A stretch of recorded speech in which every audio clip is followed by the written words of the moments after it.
عاملين ايه؟ يا رب تكونوا بخير. هناخد النهارده الظروف وعبارات اخرى، وهناخد 4 حروف جر 7 عبارات اخرى، وما تجيلكش دول صغيرين. وبكده حرف ليه يكون خلص، ويلا بينا نبدأ بالظروف.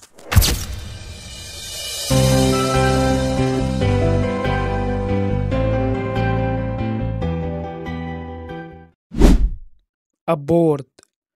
ابورد على متن سفينة. above. above اعلى. abroad. abroad بالخارج. absolutely. absolutely قطعا او تماما. accidentally. accidentally بالصدفة. accurately. accurately بدقة. across. across عبر أو خلال. actually. actually في الواقع. ahead. ahead إلى الأمام. almost.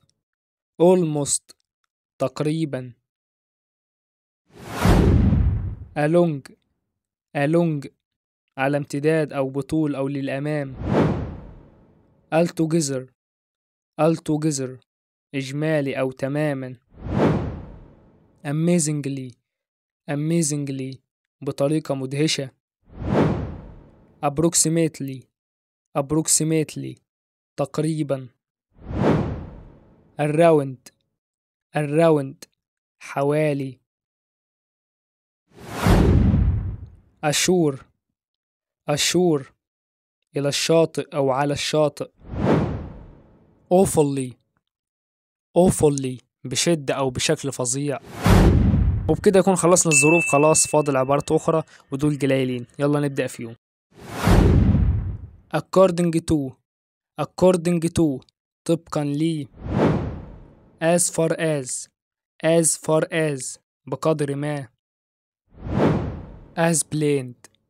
as planned كما هو مخطط. as well as. as well as بالإضافة إلى. at first. at first أولا أو في البداية. at least.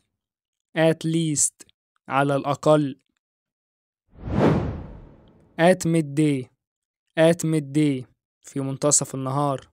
والحمد لله خلصنا عبارات أخرى، وهتلاحظ إن في بعض الكلمات اللي خدناها كظروف تنفع حرف جر، ويلا نكمل. aboard. aboard على متن سفينة. above. above أعلى. across. across عبر أو خلال. against. against ضد. along. along على امتداد أو بطول أو للأمام. around. around حوالي. والحمد لله خلصنا حرف الايه، وانتظروا حلقات حرف البي، واشوفكم في الفيديوهات الجايه ان شاء الله. سلام.